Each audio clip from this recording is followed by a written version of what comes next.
Okay, I'm back. I don't know what happened there. So I'll get the wide shot again. All right, there's our due east. And there you can see it coming up again. On the left side, there's still that gap in the clouds. And then it goes and fades, fades, fades, fades, fades, and it's darker. I mean, it's darker. I'm pointing directly north right now. So you can even see in this one shot how it's darker to the left than it is to the right.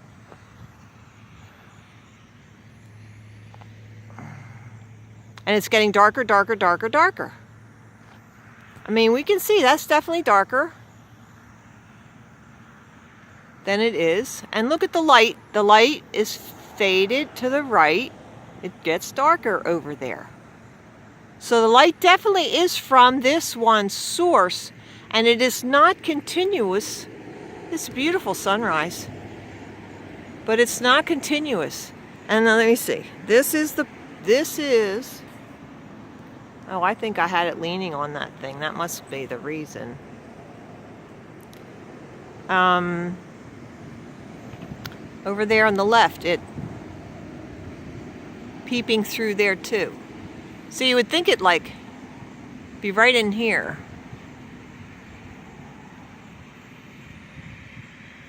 But due east is definitely that way. That's where due east is.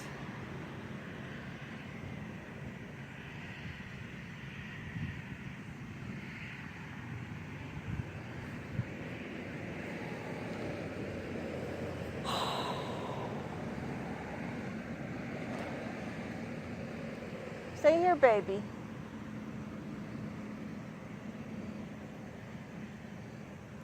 This is a nice vantage point. It's a local farm. And here, I'll show you this. There's the ridge over here. If you look past that little light there, there's a ridge right over there. Now, where I was going to be before is way over here past the silos. But to get a due east shot, I was going to have to be between some big trees.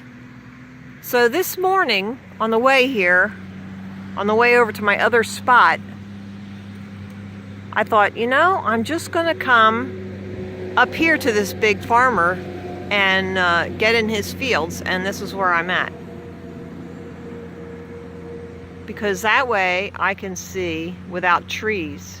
Except in the distance, of course, there's some trees. But the trees I would have encountered over at the other spot were kind of like those silos.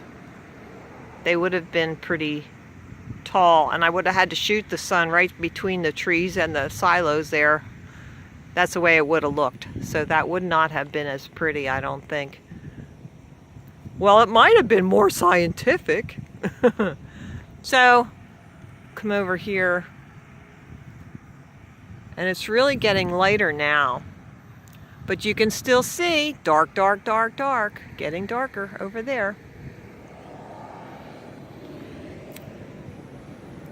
And same thing over here. Dark, dark, dark. Like you can see right there. Dark, dark, dark, dark. So, I don't know. And it's when there's clouds, what are you going to do? What are you going to do? Well, how are we doing, due east?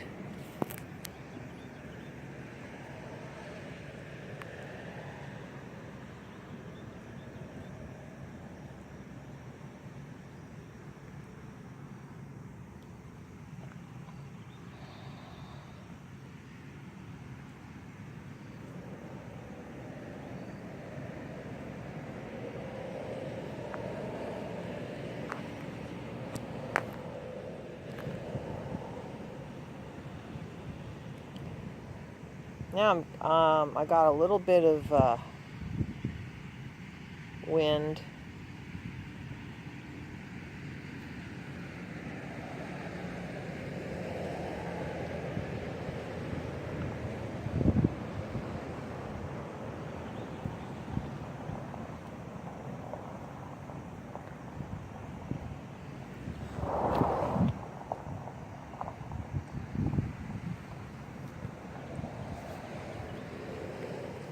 Pippi. Come on, honey. Back in the car.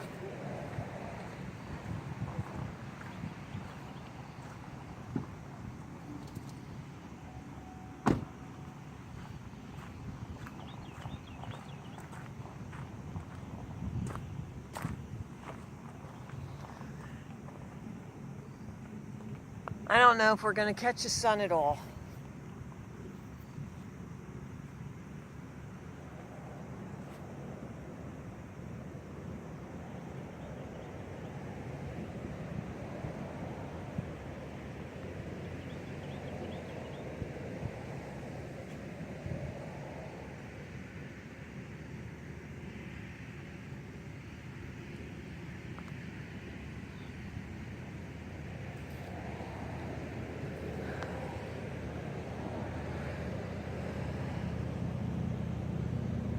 Let me see what time it is.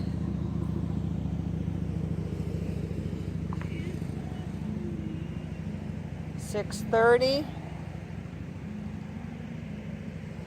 I'm gonna leave it run.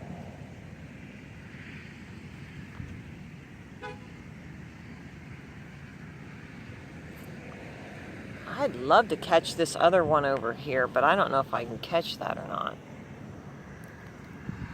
Yes, it's getting just a little bit, the bright red is a little faded.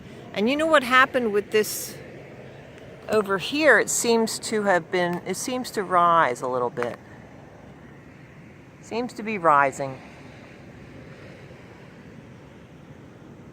So due east, I'm thinking, is like right near that telephone pole. Maybe like,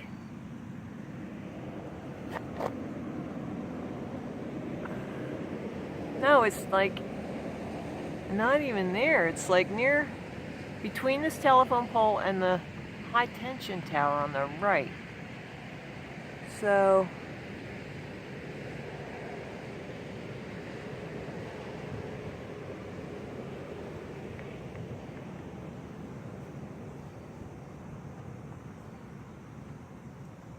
we shall see.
It's really getting lighter now.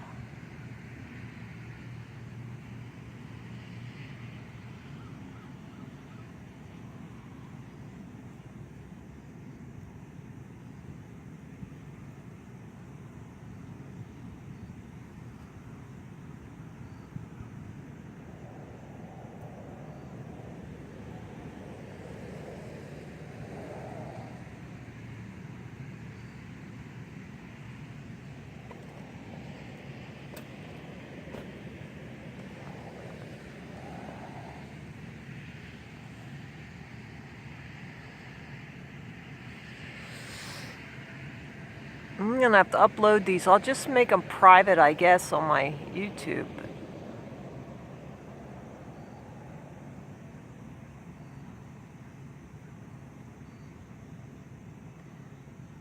Yeah, the sun should be rising. Due east is like to the right of that red spot. But it doesn't seem, well, I don't know. Maybe the light is, it's really hard to tell with clouds. They really tend to mess things up.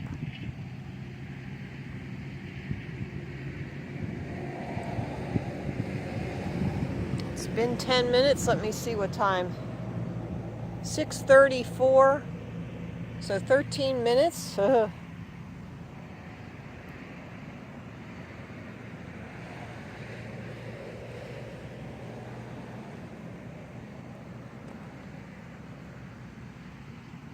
mean, I'd hate to come out here again tomorrow morning.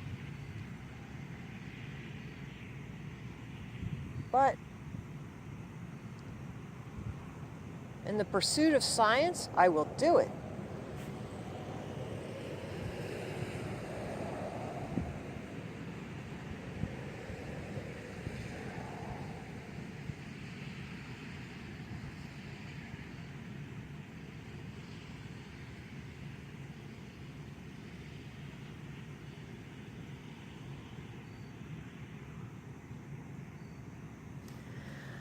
Yes, due east is,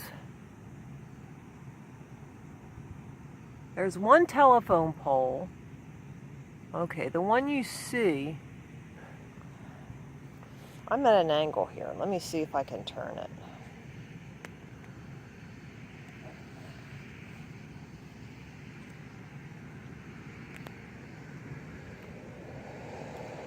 There, that's really lined up.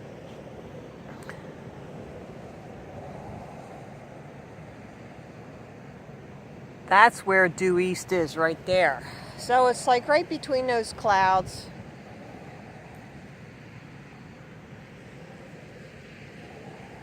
These telephone poles, and the clouds are obstructing it. Well, let me show you over here now again. Oh. There.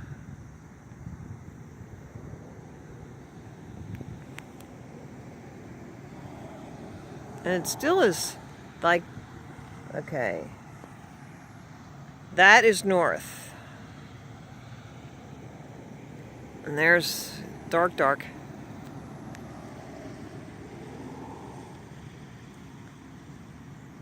Then right there is due east. The most intense, oh wait a minute.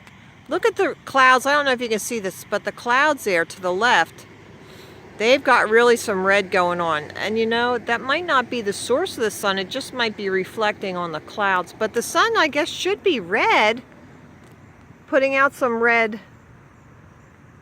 to be reflected off the clouds. The source of the sun has to be going, oh, the light could be going through something in the atmosphere to make it red.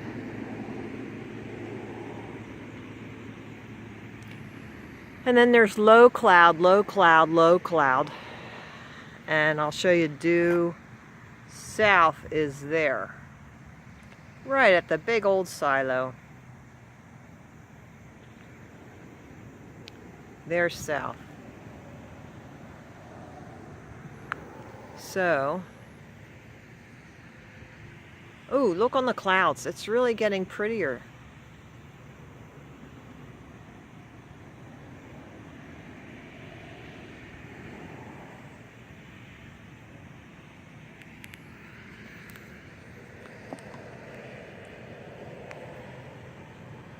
Okay, let me get this due east lined up again. I have it leaning on a tiny little rock here.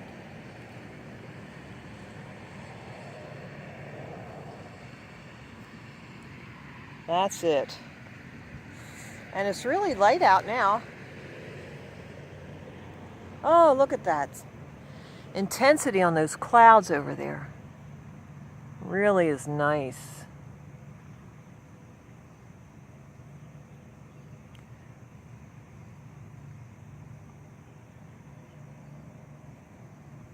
me see what time it is. Oh, the red is coming up nice. 6:39.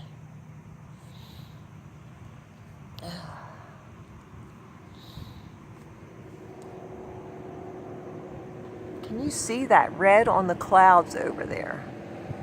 Just to the left, there's red on the clouds. It's very nice. I'm still not getting a break where the sun is going to be coming. But you can tell that that is the brightest spot. I mean, if you were just to look around in a circle, you would be able to see that is where the light is coming from. That is the source. Now this red is spreading to clouds right above. Geez, if I could only get on top of that silo, I wonder if they would let me go up there. That would be awesome.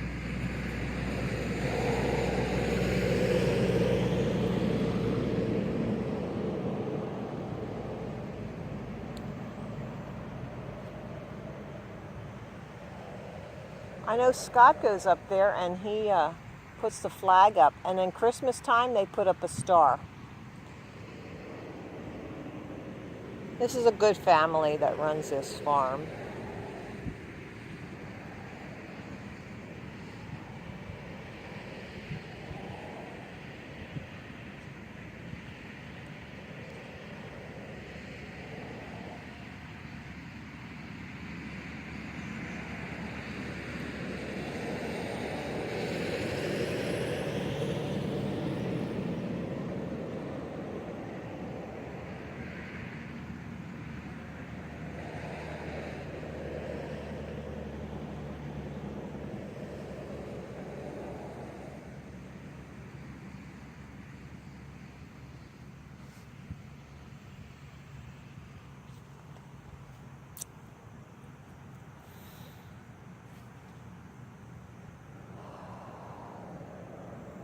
$6:41, so 6 more minutes, we should have liftoff. Boy, look at those clouds to the left. That red color is really pretty. Am I getting that in there? Yeah. Let me see. Yes, all that red. Look at that. You know what? I can leave it here because I can get that due east. It'll be just to the right a little bit further.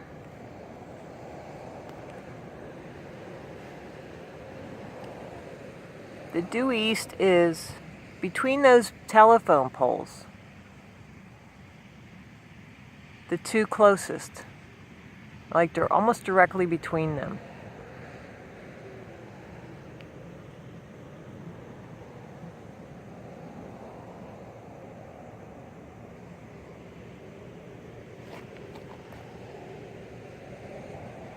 Yep.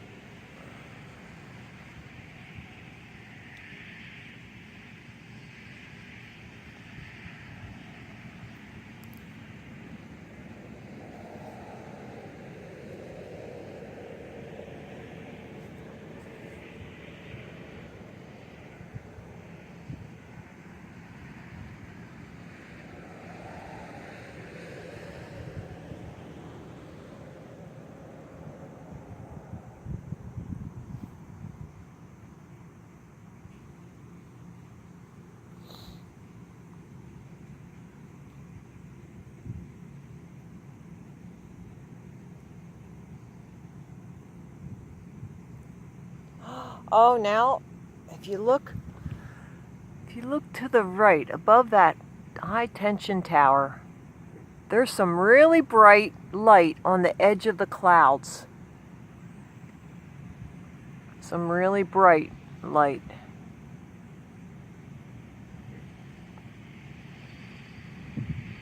And look at that, must be where the sun is coming, because it's really bright.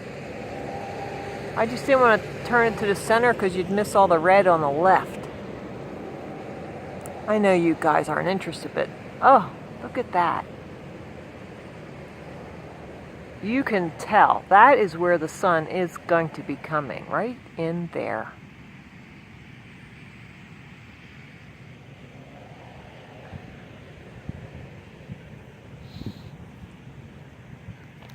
You know, I'm wondering, why is it that the coloring and the shading, look at that big spot developing. But this is all coming from one spot. It's not all over the total horizon. This is more consistent with a small local sun. And I hate to bring this up, guys, because I know it's going to upset you, but this is how I see it. So, you know, we have to look at all the evidence and look at that spot right there. I mean, why isn't that spot all over the whole horizon? There is your light source. It's not.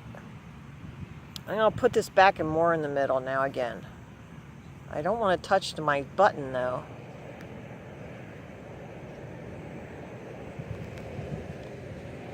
But this is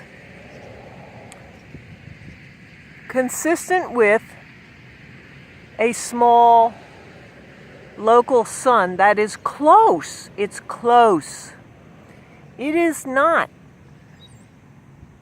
This is our flat Earth view here. It is not a 93 million miles away sun. It wouldn't do this. It wouldn't act like this. This is definitely one source, and all is emanating out of that. I mean, can you see that? That developed there. And you can tell that is where that sun is. Now, at this point, I think it is slightly more than 90 degrees. That spot, anyway. And that would also be consistent because where the sun would rise, the first light of the sun, that would probably be at 90 degrees. But you see, when we have the circuit, we call it a circuit. And it is a circle, but when it's not a perfect circle, because when the sun moves across the plane, it goes from one circle to the next. So we are now hitting the equator line, but it was up at the Tropic of Cancer, which you know is slightly smaller than what it is on the globe, because when you flatten out between the equator and the North Pole, you flatten that area out. That would make that Tropic of Cancer smaller. And on the same token, when you have the Tropic of Capricorn and you open up the bottom of the globe and smash it down, keeping the equator the same, we will agree that the equator is probably correct. So then the Tropic of Capricorn would be much larger, much. Because Captain James Cook in the mid-1700s, he logged 60,000 miles around Antarctica's coastline. And no, he did not get lost in the Pacific and make a bunch of circles, as the textbooks say. He was an experienced captain, and he went around Antarctica, keeping the shoreline to his port side and in view. So how can you get lost when something is in view? And he logged 60,000 miles. And for a 24,901 equator, that would seem logical. And that's something, hey, if we have a good math guy, you know, I'd have to look up things, but if we had a good math person, we could see the difference in the circumference of these circles, the equator and then Antarctica. It wouldn't be exact for Antarctica because we don't have a latitude that's exactly on the coastline. But look how that is developing. You can see, I mean, that's exactly where it's going to be. You can see it because it's the most intense.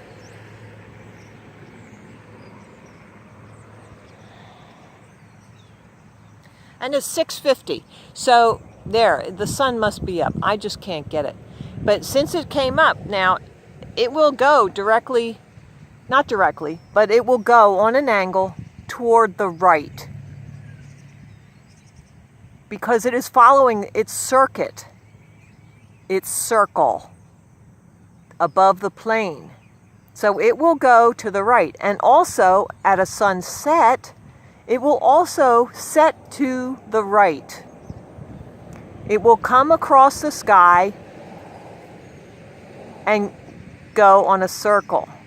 So when I'm at my house, if I take sunrise and sunset and draw a straight line, it will be way up at the neighbor's house.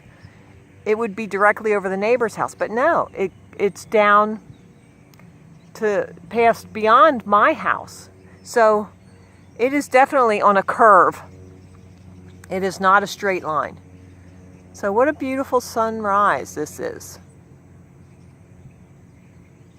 And it would be nice. There's a big old huge cloud just covering that. So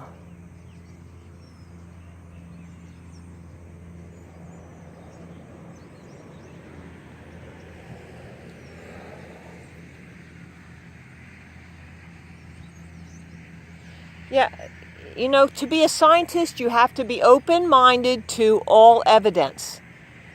And I know what you're thinking because I was brought up in the heliocentric model.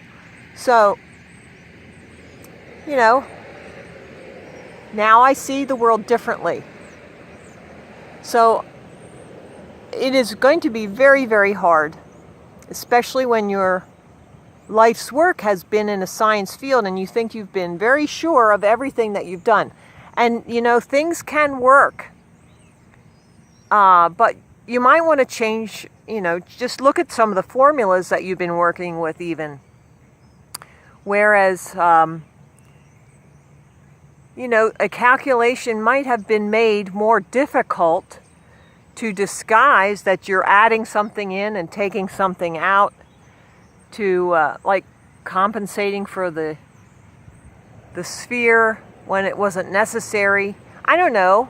I haven't researched and gone into it that far. But in the flat Earth world, things are a little more straightforward.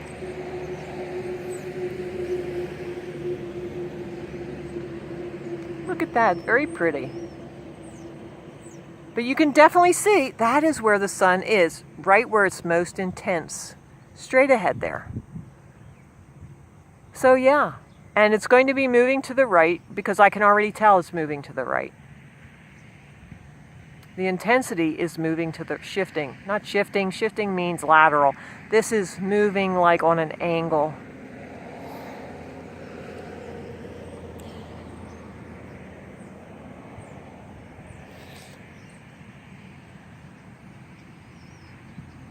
Well, if I had to get up, at least it was a pretty sunrise.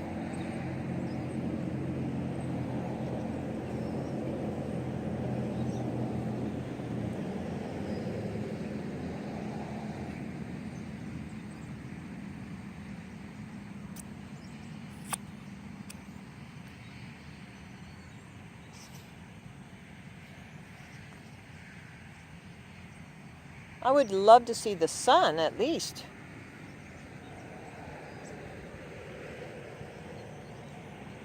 And there are breaks in the clouds, so I'm wondering if I'll be able to get that. Will I be out here that long? I don't know.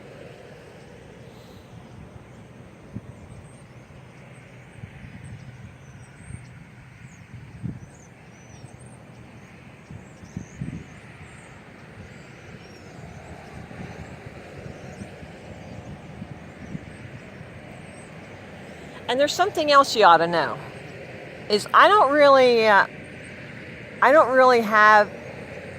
hold in high esteem people's pieces of paper. And now you're thinking, okay, so I studied all these years and I know what I'm talking about, and this girl is going to tell me that, my paper is nothing. No, I'm not saying it's nothing. I'm just saying that people can observe things and understand things without a piece of paper. So I'm observing this, and I'm pointing out the things that I'm seeing. And I don't need to have a master's or doctorate in one of the sciences in order for me to observe these things and to even make sense of these things that I'm seeing. So this is where, I joined you guys because I expected that we would all have respect for that. The powers of observation. And you know what else? There's something called cognitive dissonance. Whereas maybe somebody with a piece of paper who has learned something a certain way and learned that it is explained in one way, they can't see it any other way. They cannot see it any other way. Whereas I'm looking at it with new eyes, different eyes than what I was raised up to believe. Now, you know what? I'm going to say something else too. If you start to see things with new eyes, it does not mean that your piece of paper is worthless. It does mean that you have taken what you've learned and been able to even go beyond that. Go beyond that to seeing that there was a possible mistake. We all have to do things in our lives, make sacrifices. I mean, look, if this is true, that the government has been lying to us about the heliocentric model, then you never would have gotten in your life to the scientific place that you wanted to go if you had believed in a flat earth, or if you had questioned the government. Because let's face it, guys, this government is controlling things behind the scenes. There are things controlling. And to be passed over for a promotion or squeezed, hey, I'll tell you this, squeezed out. I was squeezed out of 2 churches since I came to Flat Earth. Yep. And you would think that would be, I couldn't believe it. I was going to this church, and all of a sudden I started studying Flat Earth, and I would tell my friends at church, and they just look at me like I'm a nut. And then the pastor got involved, and I was going to a small group at a friend's house for many years, and they squeezed me out of that. I said something about, wait a minute, the leader said, we have to step out of our comfort zone. And I looked at him and I said, what? You don't want to step out of your comfort zone. And with that, they scheduled a meeting with me and said, listen, if you're not going to be respectful, then, maybe you shouldn't come. So respectful means that you don't tell the truth. So I had to leave that church, And then I went to another church that was talking about government even. And I thought, hey, yeah, this is a good church. Maybe, they'll be open to a lot of my ideas. Nope, I brought up flat Earth and why can't we see Spain? I'm there, what? It's like they did not want to know about it either. Then I find out that the pastor was personal friends with Robert Sungenis, who made the movie documentary called The Principle, which means it's a ball Earth, but that the Earth is the center and everything revolves around the Earth, the ball Earth. So, he's like a half a step in between flat Earth and heliocentric. And he does have a working model, which I thought was fascinating. So maybe you want to look into that. Just looking at the different models is really neat. It does work. So maybe you guys could see some flaws in it, but I thought it was really good.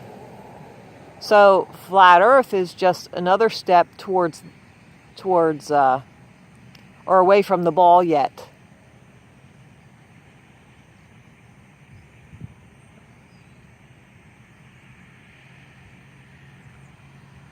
Yeah, you can see that the intensity of this light is moving to the right. I can see it's already gone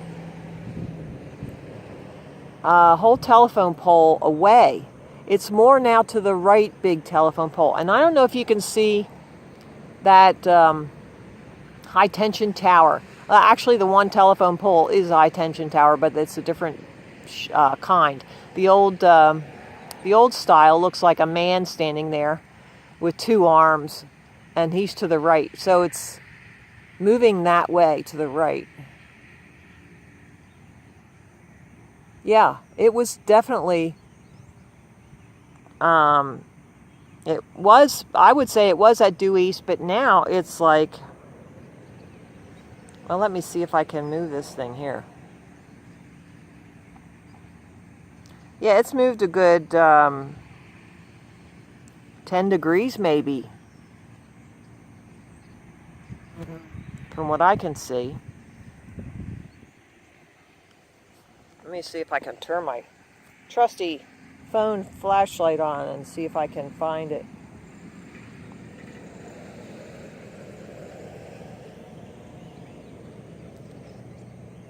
Oh, there we go again. Bring the phone close and it moves.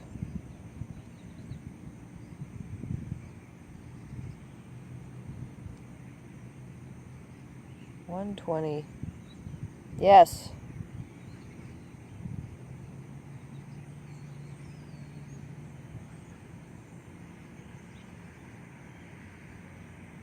It's at 100. Yep. So, I mean, it goes along, and I know you're saying, well, it's the tilt. It's just following the tilt. Well, okay. So let's see if we can't figure that out. How could we tell the difference if it's the tilt or if it's following the circuit? And one of those things was why I pointed out about the darkness on the sides and the concentration of light in the center. Because it would not be that way if it was a huge distant sun and the tilt of the Earth. It would have been, the whole horizon would have lit up at one time.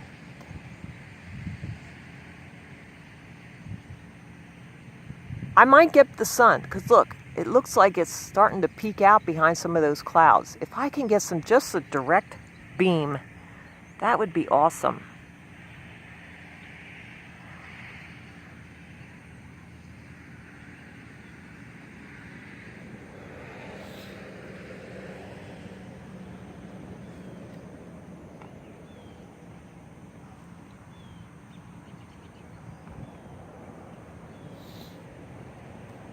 Okay, maybe not quite 10 degrees.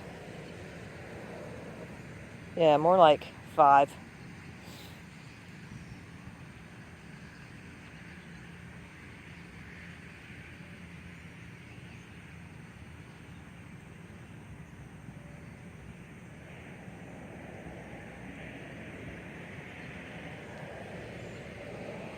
Yeah, there's direct light on the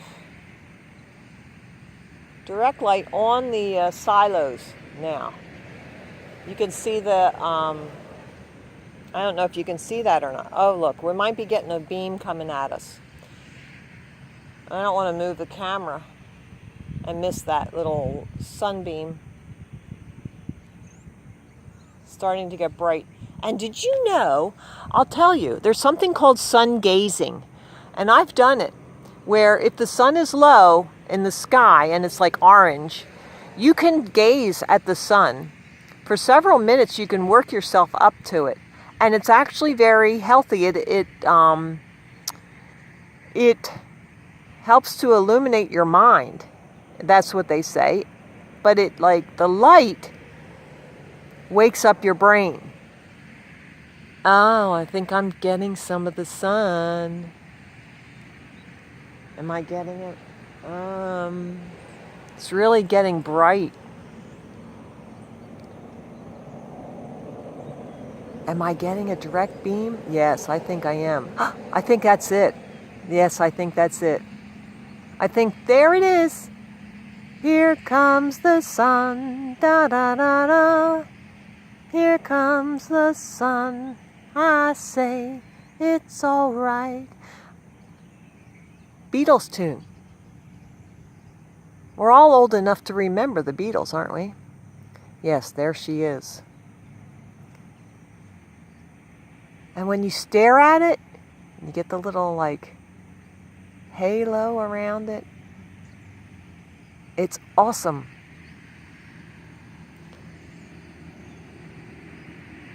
It's awesome. Okay.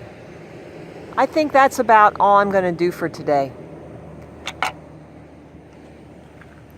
So I'm going to be so excited to see the results from my other crew members. Holy mackerel.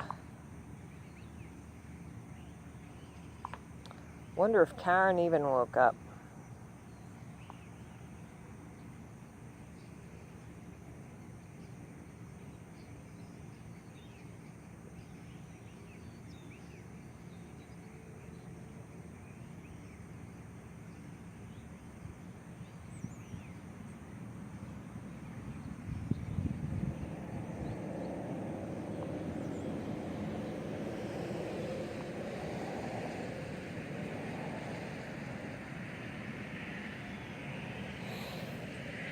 Okay, I'm off, you guys.